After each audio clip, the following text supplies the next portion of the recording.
કે બ્રહ્મ મુહૂર્ત. તો બ્રહ્મ મુહૂર્ત એટલે શું? બરાબર? તો આપણે એક દિવસ એ કેટલી કલાકનો હોય?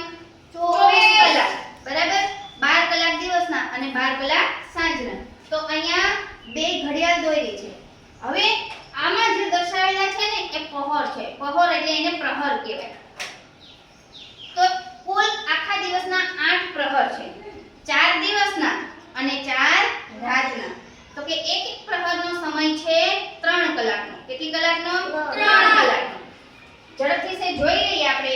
પહેલો પ્રહર એટલે કે સવારના 6 થી 9 એને પૂર્વાહન કહેવાય. દરેક જે પ્રહર છે એની ખાસ વિશેષતા છે કે સવારની આપણે પૂજા આરતી કરી અને દિવસની શરૂઆત કરી. પછી 9 થી 12 કાર્યની શરૂઆત કરી અને શાસ્ત્ર અધ્યયન કરીએ. બપોરના 12 થી 3 એને અપરાહ્ન કહેવાય, ભોજન અને આરામ કરીએ. અને 3 થી 6 એને સાયંકાલ કહેવાય કે જ્યારે આપણે સાંજની સંધ્યા આરતી કરીએ તે. હવે અહીંયા રાતે જોઈએ તો સાંજના 6 અહીંયા જે શરૂઆત થઈ તે સાંજના 6 થી સાંજના 9 એ રાત્રિ ભોજન અને આરામ એને પ્રદોપ કહેવાય. પછી છે નિશિત પૂજા અને આરામ આપણે કરીએ.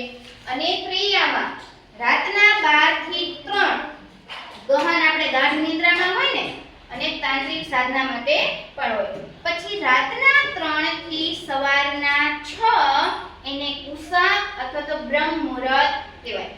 આ આઠેય જે પ્રહર છે એમાં સૌથી બેસ્ટ જો કોઈ પ્રહર હોય તો એ બ્રહ્મ મુહૂર્ત છે. બ્રહ્મ મુહૂર્ત શું કામ? બરાબર? તો કે બ્રહ્મ એટલે ભગવાન અને મુહૂર્ત એટલે સમય. ભગવાનનો સમય એટલે બ્રહ્મ મુહૂર્ત. એટલે આ બધાય જે પ્રહર છે એમાંથી સૌથી બેસ્ટ છે બ્રહ્મ મુહૂર્ત. ધ્યાન, યોગ અને અભ્યાસ માટે શ્રેષ્ઠ છે. સવારે વહેલા ઉઠી તમે જે કાંઈ ધ્યાન, યોગ અથવા તો અભ્યાસ કરો તો એ તમને ચોક્કસ યાદ રહે. કેમ કે વાતાવરણ છે એ શુદ્ધ અને પવિત્ર છે. તો સૌથી બેસ્ટ સમય આપણા માટે કયો? બ્રહ્મ મુહૂર્ત.